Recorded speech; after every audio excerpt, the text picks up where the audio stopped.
Allez, une vidéo sur les zéros inutiles en numération. Donc je vous propose de regarder d'abord le nombre 302. Qu'est-ce que ça veut dire 302?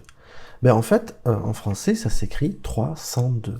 C'est-à-dire en fait 3 centaines et 2 unités. Alors pour ça, on a un tableau qui est assez pratique, c'est le tableau CDU. Le voilà. Hein. Donc le tableau CDU, en fait, il se présente de façon assez classique, comme sur l'image. Vous avez une partie à gauche qui s'appelle la partie entière. Alors vous la voyez ici. Hein. Et dans cette partie entière, vous avez des groupes de 3 colonnes. Là, j'ai le groupe des unités, ici avec centaines, dizaines, unités. C'est pour ça qu'on appelle ça le tableau CDU. Et là, je vois le groupe des 1000, en fait, avec les centaines de mille, dizaines de mille, unités de 1000. Et ça continue avec les millions, les milliards, etc. Ensuite, nous avons la partie décimale. La partie décimale qui est à droite ici, et qui contient les dixièmes, les centièmes, millièmes, 10 millièmes, 100 millièmes, millionièmes, etc. Et ça continue. Bon, ce tableau CDU permet de structurer notre écriture des nombres. Alors quand je regarde 3 centaines et 2 unités, d'abord je vois 3 centaines. Ça veut dire quoi? Ça veut dire des centaines, il y en a 3. Donc dans la colonne des centaines, je vais mettre un 3. Et ensuite, j'ai 2 unités. Ça veut dire que dans la colonne des unités, je vais mettre un 2. Mais le problème, c'est que si jamais je regarde mon tableau comme ça, si je veux écrire le nombre, bah, ça fait 32. Le 3 et le 2 sont pas repoussés l'un de l'autre, en fait. Il y a une colonne au milieu, la colonne des dizaines, mais là, je ne la vois pas. Donc, en fait, ce que je vais faire, c'est que je vais mettre un 0 dans la colonne des dizaines pour dire qu'il n'y en a pas. Je mets un 0, et donc ça me donne bien 302, le 3 et le 2 sont repoussés l'un de l'autre. C'est pour ça qu'on a une écriture positionnelle. La position des chiffres est importante. Et notamment, le 3 et le 2, ils ne peuvent pas être collés. Il doit y avoir un 0 dedans pour dire qu'il n'y a pas de dizaine. Alors, si on regarde bien, en fait, je pourrais très bien dire qu'il n'y a pas d'unité de 1000. Comme vous le voyez, j'ai mis un 0 dans les unités de 1000. Ce 0 ne sert à rien, en fait. Parce que si je l'enlève, ça ne change rien. Pareil, j'ai les dizaines de mille, centaines de mille, etc. Du côté des dixièmes, des millièmes, 10 millièmes, tout ça, je peux mettre des zéros, ça ne sert à rien. Ce sont des zéros inutiles, en fait, parce que dans l'écriture du nombre, ils ne servent à rien. Alors, par contre, vous comprenez bien que là, tel que je l'ai écrit, c'est un peu embêtant. Les zéros de droite, là, ce que j'entoure ici, on pourrait croire que le nombre est immense. Donc, dans notre écriture, on sépare la partie entière de la partie décimale en mettant une virgule. Ok? Bon, très bien. On va revenir à notre nombre 302. En fait, ce nombre 302, du coup, je peux l'écrire d'autres façons. Par exemple, je peux l'écrire 302,0. Ça veut dire quoi? Ça veut dire 3 centaines, 0 dizaines, 2 unités et 0 dixième. C'est pareil, c'est le même nombre en fait. Je peux l'écrire 302,00, ça ressemble à un prix là. Je peux l'écrire 0,302, il n'y a pas de milliers, ouais, ça sert à rien. Je peux l'écrire 0,0302, enfin, etc., etc. J'ai plein d'écritures possibles. Toutes ces écritures, c'est 302. C'est le même nombre. Et 302, c'est la version la plus courte, la plus agréable, la plus lisible. Allez, on va partir sur notre nombre. 0,7 201,05 300. Je l'ai mal lu exprès. On va essayer de le placer dans le tableau. Donc je prends mon tableau CDU et je vais placer mon nombre dans le tableau CDU. Alors je vais commencer par le chiffre des unités, bien sûr. Hein. Le 1, c'est celui qui porte la virgule, hein, c'est le chiffre des unités. Je vais le mettre dans la colonne des unités. Voilà, c'est fait. Ensuite, tout ce que je vais faire, c'est que je vais dérouler mes nombres. Les dixièmes, les centièmes, millièmes, je les déroule sur la droite, et je les déroule aussi sur la gauche. Vous voyez, c'est mon nombre que je sors petit à petit. En fait, une fois que j'ai placé le 1, c'est-à-dire le chiffre des unités dans la colonne des unités, pour les autres chiffres, c'est facile. Alors, si jamais je regarde ce nombre, j'ai un 0 là, ici, qui, selon moi, d'après mon raisonnement précédent, est tout à fait utile, puisqu'il sépare le 2 du 1.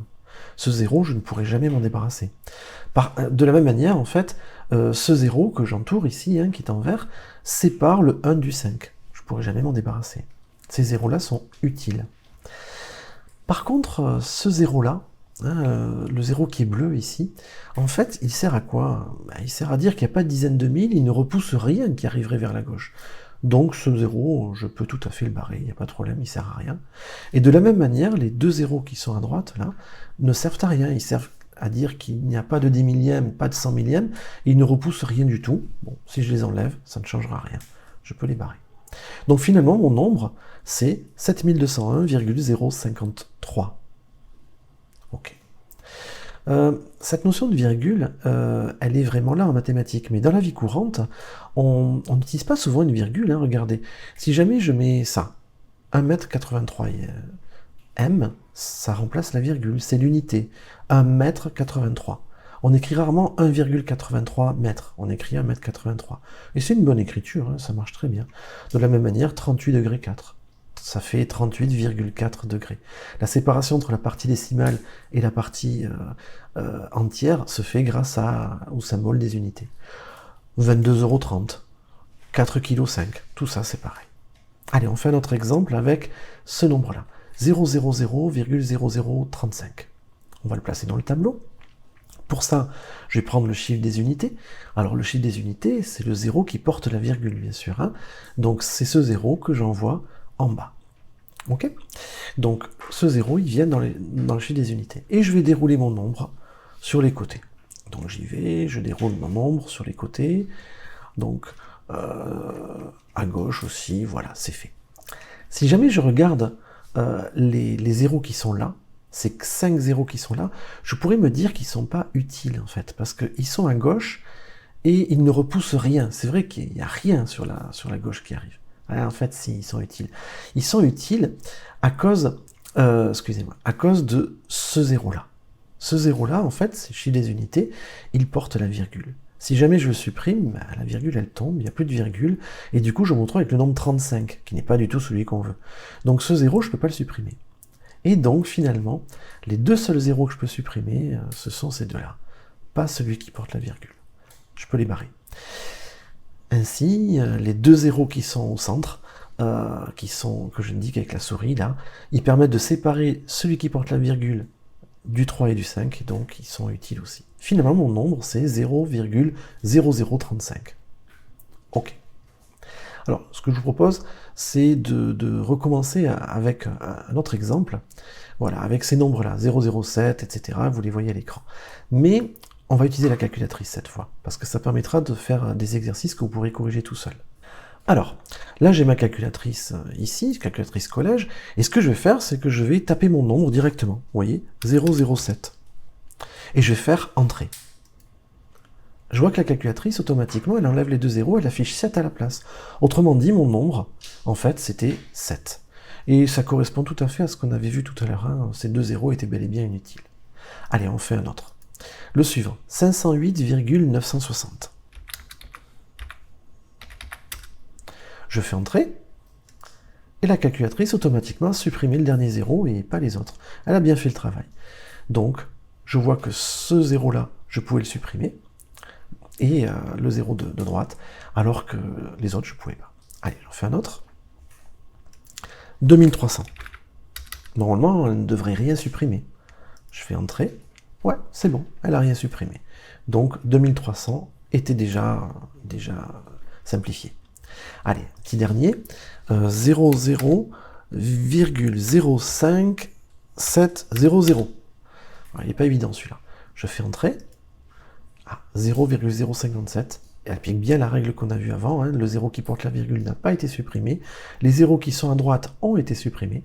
Donc, le bon nombre, c'est 0,057. Tout fonctionne. Bon, j'espère que cette vidéo vous aura été utile hein, par rapport aux zéros inutiles. N'hésitez pas à poser des questions dans les commentaires. Si jamais vous avez des exemples pour lesquels vous ne savez pas trop, hein, mettez des exemples, ce serait intéressant. Mettez un like si ça vous plaît, commentez et abonnez-vous à la chaîne. Merci, au revoir.